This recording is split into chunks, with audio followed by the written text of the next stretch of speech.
Assalamualaikum warahmatullahi wabarakatuh. Tunggu bentar.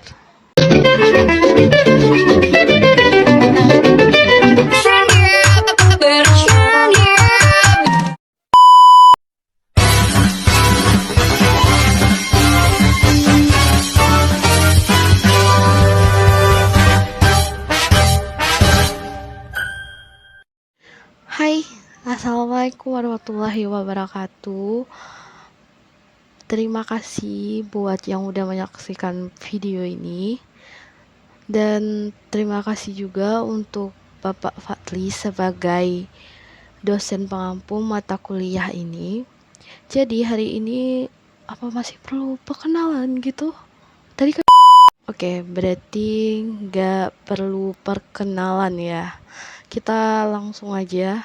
Jadi di sini saya akan membuat video tentang jenis dan bidang usaha. Sebagai seorang wirausaha tentu kita harus tahu dulu jenisnya apa, bidang usaha yang mau kita buat tuh apa gitu. Nggak mungkin langsung jadi usahanya. Jadi mari kita bahas. Jadi yang pertama kita bahas itu tentang jenis usaha. Adakah di sini yang tahu tentang jenis usaha? Pasti udah ada atau beberapa orang yang tahu jenis usaha itu. Karena di pelajaran itu ada rasa saya di SMK atau SMA tentang wirausaha gitu pasti ada. Jadi yang pertama itu usaha produksi. Ada yang tahu apa itu usaha produksi? Usaha produksi ini merupakan suatu usaha di mana mengolah bahan baku tersebut menjadi bahan jadi. Dalam usaha produksi terdapat dua kategori gitu. Yang pertama primer dan yang kedua sekunder. Primer itu apa sih? Sekunder itu apa sih? Gitu. Jadi yang primer ini seperti kayu gelodongan gitu atau kayu-kayu yang baru dipotong terus dijadikan sebagai kayak papan kayu itu disebut dengan primer. Kalau dia sudah jadi furnitur atau kayak meja, kursi itu udah dinamakan sekunder. Jelas sampai sini? Oke, kita lanjut ke usaha yang kedua. Usaha kedua adalah usaha perdagangan. Di dalam usaha perdagangan ini terdapat dua jenis, yaitu retail dan distributor. Retail ini adalah pengusaha atau wirausahaan yang menyalurkan barang ke konsumen terakhir. Jadi dia itu sebagai rantai terakhir penyalurannya. Sedangkan untuk distributor ini merupakan pedagang besar yang menyalurkan barang-barang yang jadi tadi ke retail, usaha orang yang wirausahaan retail gitu. Dan mereka yang menyalurkannya seperti itu. Lanjut ke jenis usaha yang ketiga. Yaitu usaha jasa. Di usaha ini di usaha ini mengandalkan sumber daya manusia, yaitu kayak dia bersaingnya itu ya dari sumber daya merekanya gitu. Astagfirullahaladzim, aku loading. Oke, jenis usaha tadi udah selesai. Sekarang kita lanjut ke bidang usaha.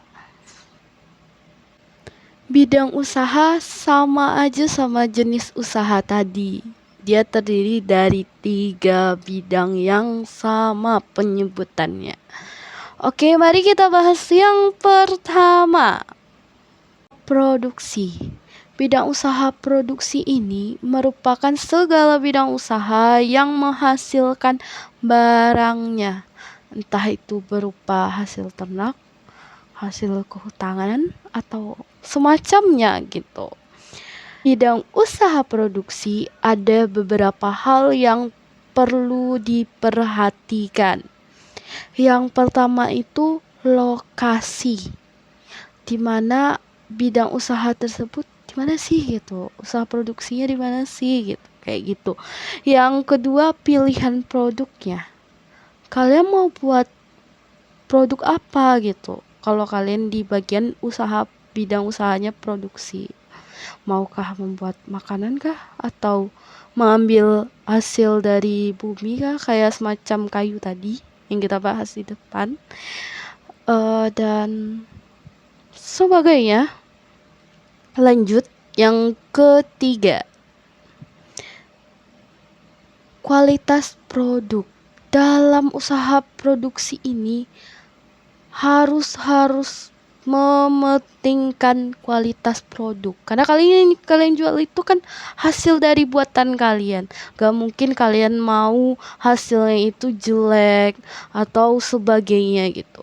Jadi sangat mementingkan gitu kualitas produknya.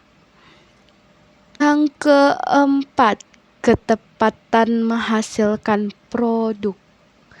Jadi, dalam usaha produksi yang tidak boleh kalian langgar adalah ketepatannya, yaitu pokoknya produk kalian itu harus sesuai gitu dengan apa yang udah kalian list di awal.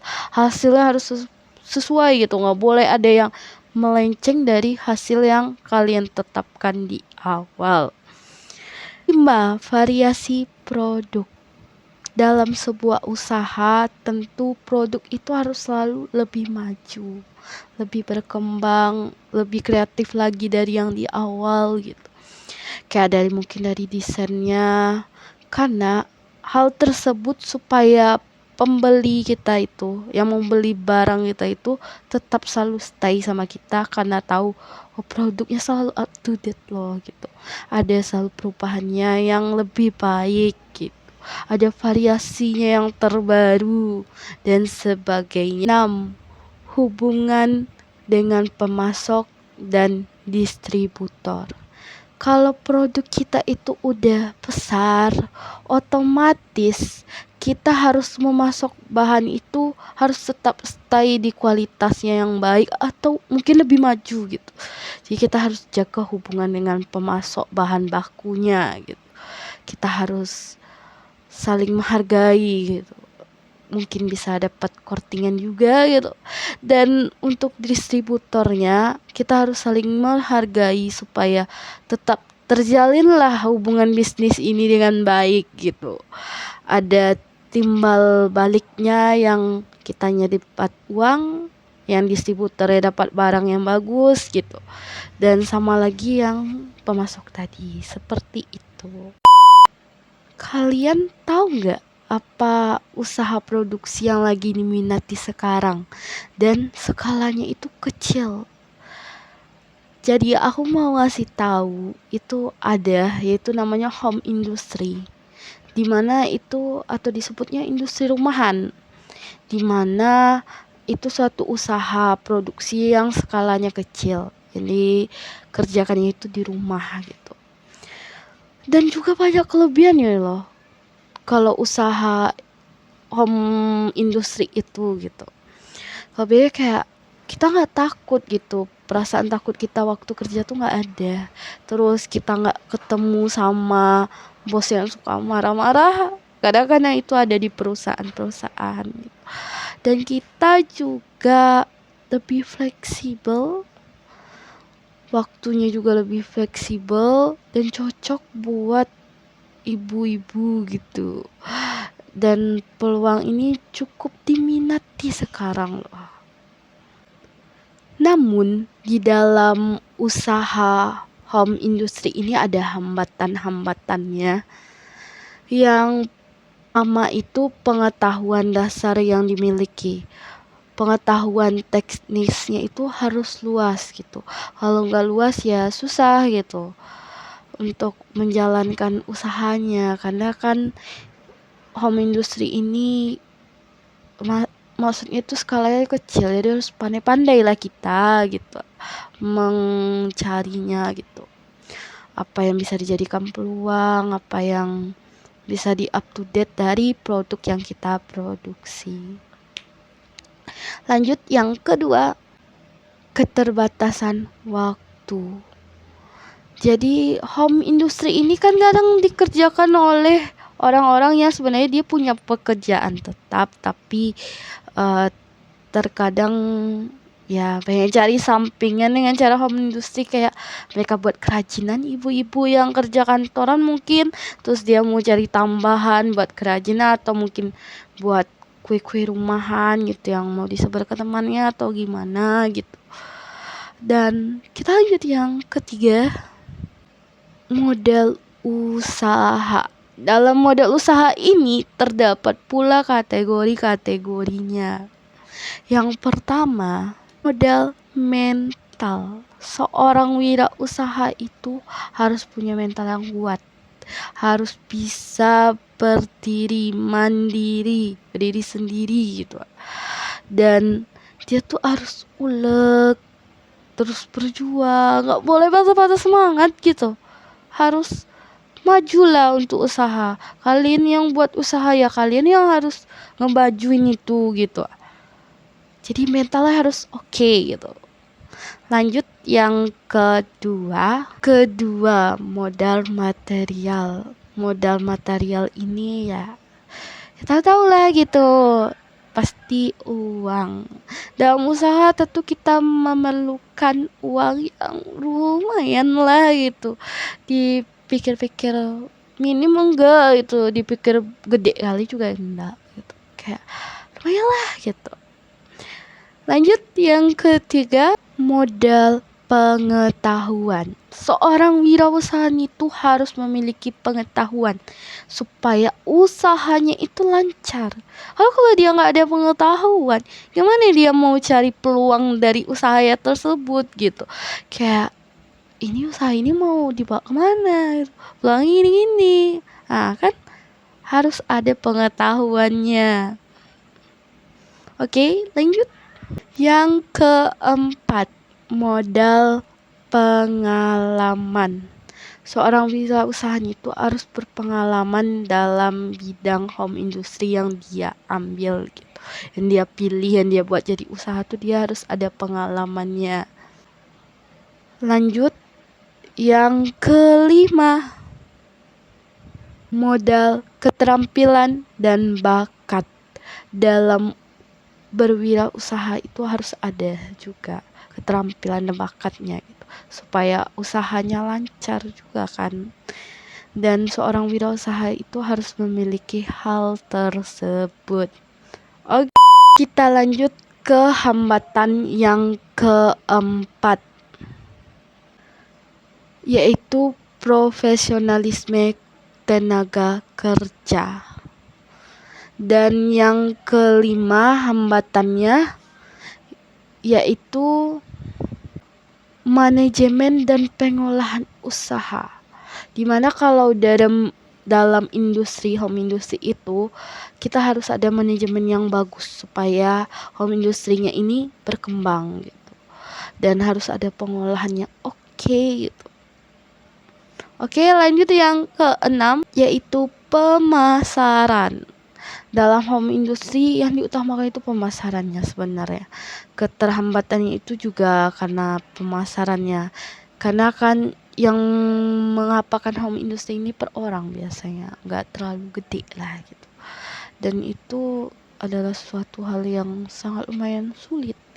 Dia harus pandai-pandai lah gitu bagian pemasarannya gitu. Mau di mana gitu, mungkin di sosmed dipercantik gitu. Dan banyak hal yang bisa dilakukan gitu. Jadi yang bidang usaha produksi tadi udah selesai kita bahas. Kita lanjut ke bidang usaha perdagangan. Adakah yang tahu tentang apa gitu usaha perdagangan? Atau usaha perdagangan itu apa sih gitu? Jadi usaha perdagangan itu dimana dia menjual barang. Dan di sini juga dikategorikan menjadi dua. Ada retail dan distributor. Yang pertama kita bahas adalah retail. Jadi, usaha retail ini sering juga disebut usaha enceran, kayak warung-warung atau toko-toko gitu, minimarket gitu. Dan usaha retail ini juga terbagi dua. Ada retail yang bertokoh dan ada retail yang tidak memiliki tokoh. Yang pertama kita bahas retail yang memiliki tokoh atau bertokoh. Gang retail bertokoh juga dibedakan menjadi beberapa gitu. Dan itu lumayan banyak. Kalau nggak jelas nanti penyebutannya nanti aku tulis di samping sini di sini. Nanti ada itu aku buat satu-satu dan yang nggak terlalu aku lincin, cuman dia dibuat gitu. Yang pertama itu special store atau toko khusus. Yang kedua itu toko serba ada. Yang ketiga toko saulayan. Ya saulayan tau lah kan, yang kayak Indomaret atau saulayan kecil itu juga bisa sih. Ayo dah, empat toko barang kebutuhan sehari-hari. Yang kelima toko super, toko gabungan dan hypermarket. Yang keenam toko pemberi potongan harga. Wah, ini yang disukai emak-emak biasanya, toko-toko ini. Yang ketujuh toko gudang. Dan yang kedelapan ruangan pamer katalog. Dan itu aja jenis-jenis yang. Lanjut ke pedagang retail yang tidak bertokoh. Yang pertama dessert selling. Dessert selling ini penjualan door to door. Ini dari rumah ke rumah. Penjualan dilakukan di tempat pertemuan, misalnya kayak tempat arisan, perkantoran dan sebagainya. Dan ini terbagi atas dua pola, yaitu one to one selling, yaitu mengarah ke penjualan yang ke satu pembeli potensial. Pembeli potensial ini apa sih gitu? Yaitu pembelian yang rasanya memang dia akan selalu ngebeli gitu, yang akan memerlukan, ya saya kayak itu. Yang kedua yaitu one to my selling atau one to party selling, yaitu seorang wirausaha mengunjungi suatu kelompok yang aku bilang tadi itu, kayak dia ke ibu-ibu arisan, ke perkantoran gitu. Lanjut dirt market, yaitu ya pokoknya itulah tulisannya gitu. Ini kayak kegiatannya itu menyebarkan katalog gitu. Jadi dari katalog tuh orang tahu, nanti orang beli ke dia gitu, kayak gitulah. Yang kayak mengakses dunia elektronik itu juga sih. Kayak ada iklan-iklan gitu, kayak ya seperti itulah. Lanjut yang ketiga itu automatic vending machine, yaitu kayak yang banyak di Jepang gitu. Karena ada mesin-mesin yang kalau dimasukin uang keluarlah barang-barangnya gitu. Kalau di Indonesia setahu aku sih itu belum ada gitu untuk makanannya. Cuman kalau untuk minuman itu ada gitu, udah ada di Indonesia. Oke, lanjut. Lanjut yang keempat yaitu buying service, dimana pembeli itu udah mematok atau menentukan gitu kalau dia itu akan berurusan ke suatu tempat yang udah lumayan luas, kayak sekolahan, perkantoran dan sebagainya gitu. Sekolah lah. Selanjutnya kita akan membahas tentang organisasi retail. Aku juga gak terlalu hafal gitu, mohon maaf kalau ke bawah. Yang pertama adalah corporate chain. Ya, itu adalah suatu bentuk organisasi retail di mana dua gerai gitu yang dikontrol sendiri oleh penjualnya gitu, menjual produk yang sama, dikirim dari tempat yang sama. Pokoknya dia kayak dua gerai gitu loh. Yang kedua, voluntary chain, organisasi retail kelompok pedagang retail dalam pembelian besar dan barang dagangannya umum. Selanjutnya, retail komparatif, sekelompok pedagang retail yang membentuk sebuah organisasi pembelian terpusat untuk melakukan promosi bersama. Kayak dia tuh semua pedagang itu gitu membentuk suatu organisasi yang terfokus itu sama, promosinya sama gitu. Dan yang selanjutnya, consumer komparatif, bentuk organisasi retail yang merupakan tokoh retail yang dimiliki oleh para konsumen dengan menghimpun modal bersama. Mereka juga bisa membangun pabrik sendiri untuk dijual pada tokoh koperasi konsumsi ini. Jadi begitulah Francis Organization ya pokoknya gitu. Bentuk organisasi retail yang merupakan organisasi yang memperoleh hak guna paten dari franchise, menjual produk sesuai dengan petunjuk, peraturan serta kondisi yang telah ditetapkan. Yang keberapa sih? Ya selanjutnya aja lagi ya. Francis bukan Francis sudah. Yang Mars Handing Kilometer, bentuk organisasi retail yang merupakan bentuk bebas dari perusahaan yang mengkombinasikan beberapa lini perdagangan retail terdiversifikasi di bawah satu kepemilikan, mengintegrasi fungsi-fungsi distributor dan manajemennya. Oke, sekian dari penjelasan aku tentang organisasi retail ini, semoga paham. Ya, begitulah, dia banyak sekali. Selanjutnya, hal-hal yang perlu diperhatikan kalau kita membuka usaha retail. Yang pertama, lokasi itu harus strategis karena kita menjual barang-barang yang pada umumnya sama dengan orang lain jual gitu, dan kita harus berusaha mencari tempat itu yang strategis banget gitu kalau bisa, dan yang mudah dijangkau orang gitu. Selanjutnya, barang.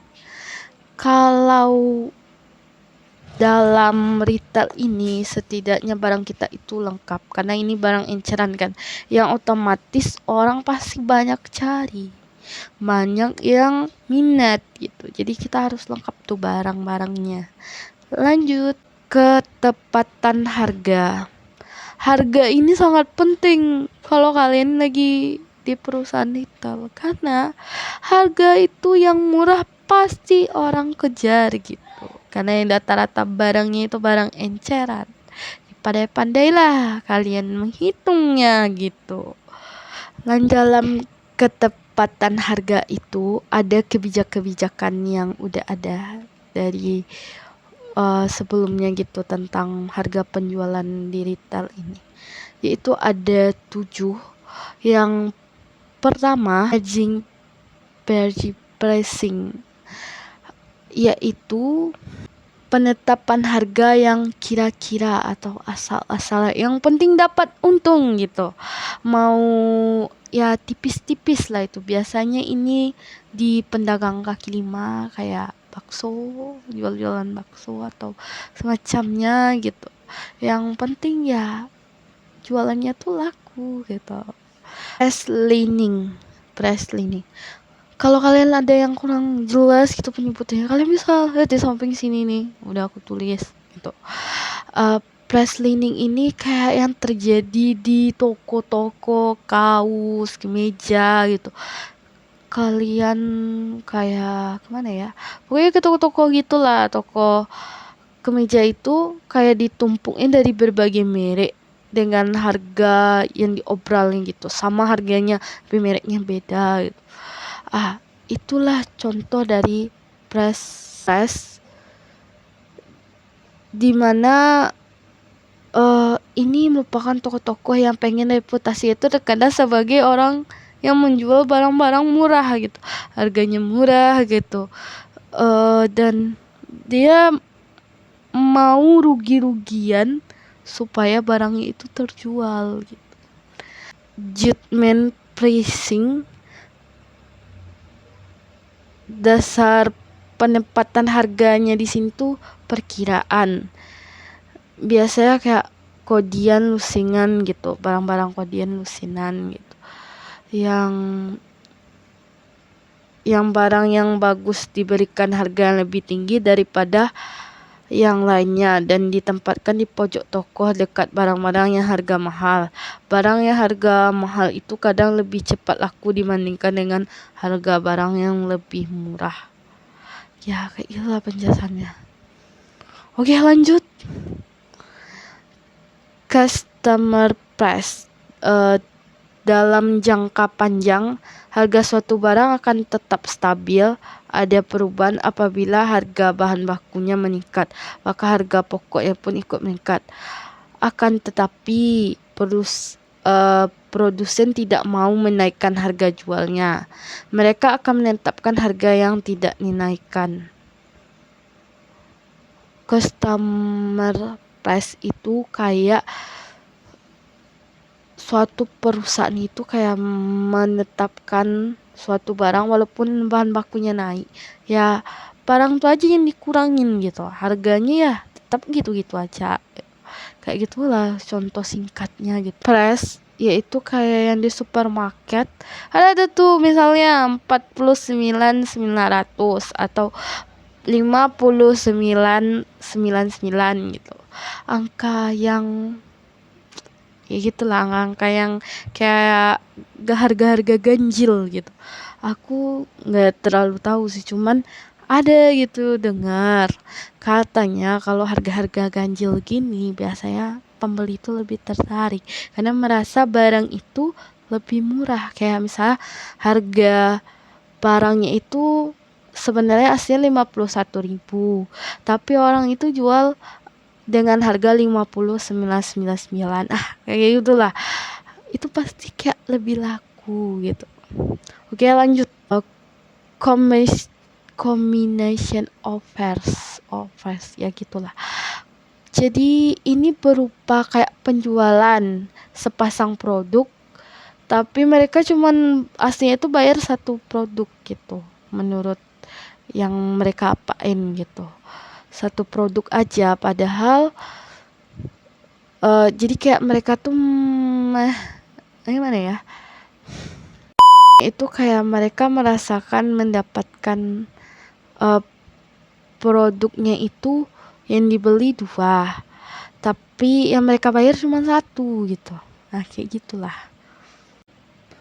Oke, lanjut yang harus diperhatikan oleh pedagang retail selanjutnya adalah desain toko.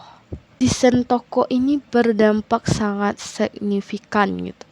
Sangat berdampak sekali ke penjualan karena itu suatu hal yang kita lihat gitu, kerapian tokonya gimana, kebersihan tokonya gitu, tata letak barangnya kah menarik kah tokonya, ada sebagainya gitu.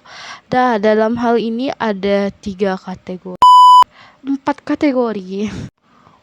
Oke, dalam hal ini ada 4 kategori yang penting. Yang pertama,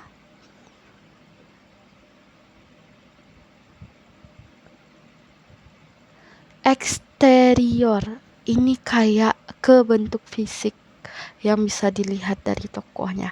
Kayak mungkin jendelanya, pintunya, sebagainya gitu. Lanjut yang kedua, interior toko. Ini kayak lebih ke tata letak ruangnya, gitu. Estetika gitu.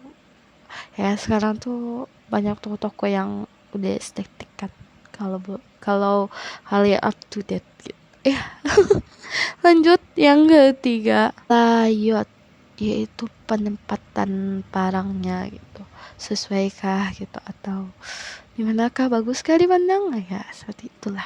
Lanjut keempat, karyawan, dimana ini merupakan ujung tombaknya supaya terjadinya transaksi. Dilihatnya gitu, kalau mereka puas tentu mereka akan beli barang kita gitu. Kalau mereka yang nggak puas ya kan nggak jadi beli gitu. Jadi karyawannya harus ramah-ramah gitu, jangan ngegas-ngegas, ngerti?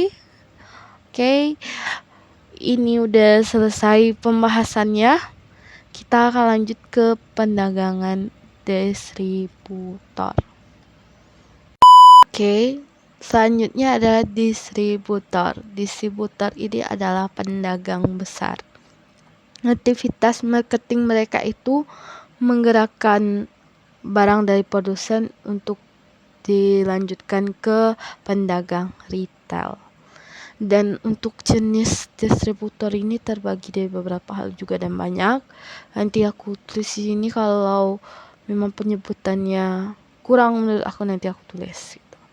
Oke, yang pertama, pendagangan besar dapat digolongkan sebagai berikut, yaitu distributor yang berfungsi terbatas yang terdiri dari pengiriman barang atau dropshipper, atau yang disebut dengan pengiriman barang ke pabrik, adalah pendagangan besar yang tidak memiliki gudang. Jadi ya dia semacam dropshipper gitulah.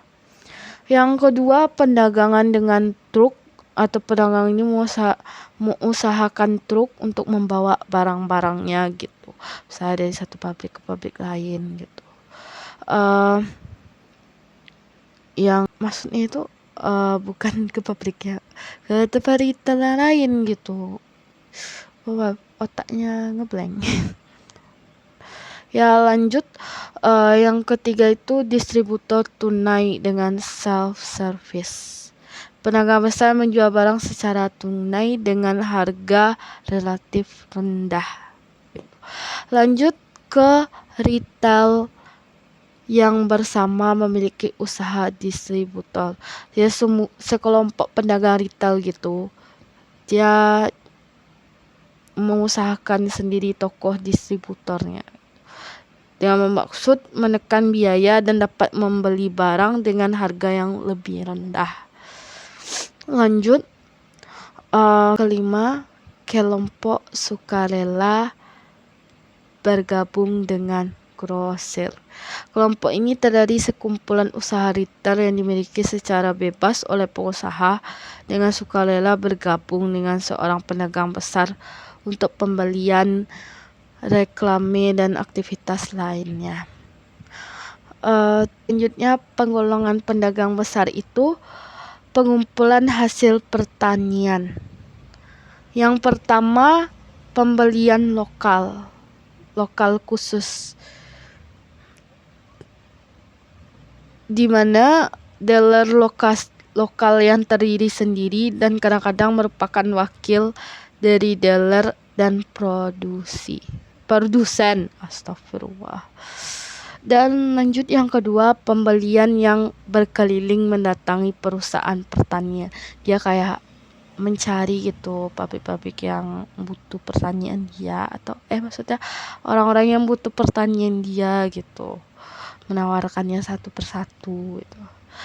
Yang ketiga, saudagar dengan truk, ya kayak menggunakan truk sebagai pengangkut buah dan sayur-sayurnya gitu. Lanjut keempat, pembelian berdasarkan perintah, order yang memiliki kayak lebih ke agen gitu loh, barang yang diperdagangkan. Jadi distributor itu juga ada jenis barangnya, ada barang umum dan barang khusus. Barang umum ini kayak kebutuhan umum lah gitu, kayak sabun, kayak mungkin Pepsodent atau sebagainya gitu. Kalau khusus ini lebih kayak ke obat-obatan, itu khusus. Karena kan kalau sembarangan mendistribusikan ya bisa ya, mendistributor kan maksudnya disebutin. Ya udah lanjut. Bukan. Menurut lapangannya, distributor melayani pabrik. Mereka yang menjual berbagai barang hasil industri yang dibelinya ke pabrik-pabrik gitu. Dan yang selanjutnya adalah penjualan barang khusus ke pabrik. Distributor kayak distributor kertas, distributor kimia gitu, yang memang kayak khusus ke pabrik gitu. Yang menurut daerah operasi atau daerah yang dilayani. Distributor tingkat nasional yaitu melayani suatu negara. Yang selanjutnya yaitu distributor atau melayani tingkat daerah provinsi saja. Distributor lokal yaitu kayak ya bagian kota-kotanya aja ya, di sekitaran sana aja. Lanjut. Oke, selanjutnya fungsi pedagang besar. Di sini terdapat beberapa fungsinya. Pengumpul dan penyebar. Jadi distributor besar ini kan sebagai pengumpulnya gitu, pengumpul dari barang-barangnya tersebut, dan dia tersebut nyebarkan ke perusahaan-perusahaan detail gitu, kayak grosiran gitulah. Lanjut yang kedua, dan penjual. Dimana di sini kan tadi udah dibilang itu yang di atas itu yang berkaitan dengan grosir, otomatis ada yang membelinya, terus ada yang menjualnya gitu. Lanjut, pemilihan barang. Kan barang-barang yang akan dijual oleh distributor itu kan banyak. Jadi pemilihan barangnya itu harus pas-pas lah, sesuai kebutuhan orang retail yang mau kita tuju. Pemberian kredit. Dalam penjualan tentu nggak mungkin secara tunai semuanya. Jadi kayak kalian misalnya pengen kalian sebagai distributor itu memberikan gitu, kayak ini loh kita kasih kreditan buat kalian supaya kayak ya gitulah. Penyimpanan, dimana fungsi grosir itu kan sebagai penyimpan barang, karena customer itu jauh ya, sebagai penyimpannya lah, penyimpan barangnya. Karena perusahaan retail itu lumayan jauh biasanya gitu dari distributornya, pasti adalah gitu pengangkutannya gitu, fungsi pengangkutannya di sini. Oke, jadi kita udah selesai ngebahas tentang bidang usaha perdagangan. Kita lanjut ke bidang usaha jasa. Dalam bidang usaha jasa ini terdapat berbagai usaha jasa gitu, yang akan aku sebutkan satu persatu. Oke, yang pertama usaha jasa konstruksi, di mana usaha jasa ini modalnya itu cukup banyak, karena dia ngebangun suatu rumah atau pokoknya dia ke arah pembangunan gitu. Oke, yang kedua, usaha jasa di bidang perbankan dan usaha keuangan gitu. Kayak bisa dilihat itu konsultasi keuangan. Itu kan ada itu untuk bidang contoh usaha jasanya gitu. Yang selanjutnya usaha jasa asuransi. Kalian tahu kan di mana-mana itu sekarang udah ada usaha asuransi ya gitu. Jasa-jasa yang menyediakan asuransi untuk kita pakai di kemudian hari gitu. kayak asuransi kesehatan semacam BPJS, terus apa lagi ya, banyak kok gitu dari berbagai merek gitu. Selanjutnya, usaha jasa properti. Ini kayak rumah-rumah pelunas gitulah. Itu properti, pokoknya yang berhubungan ke properti gitu. Oke, selanjutnya usaha jasa transportasi yang kayak lagi sekarang itu gitu. Ya gak perlu disebutkan gitu, pasti udah tahu lah gitu. Oke, lanjut. Usaha jasa pengiriman. Bagi kalian yang suka belanja di Shopee, so pasti udah tahu gitu jasa-jasa pengiriman yang menurut kalian oke gitu. Dari macam kan, ada JNT, JNE, terus ya gitulah banyak kan gitu. Lanjut, usaha kesehatan. Jasa kesehatan ini semacam klinik, itu bisa dikategorikan sebagai usaha jasa kesehatan. Ini klinik. Usaha jasa pariwisata. Pasti kalian udah ya nggak lah gitu. Kalian yang mau tur jalan-jalan dan sebagainya perlu usaha jasa pariwisata. Ya, usaha jasa seni dan entertain. Pasti udah tahu lah kan, kalau kalian bisa buat acara gitu, kalian pengen ada tarian-tarian adat gitu dalam acara misalnya kayak pernikahan. Itu kan ada, kalau di Minang kan itu ada tarian persambahan, tarian piring. Nah, itu tuh yang penyedia jasanya itu kan kayak grup seni gitu. Lanjut. Sekarang itu juga ada loh gitu usaha jasa pengetikan dan penerjemahan gitu. Karena kan kita itu udah global ya, global, banyak interaksi keluar gitu. Otomatis yang gak ada penerjemahnya itu sekarang udah ada.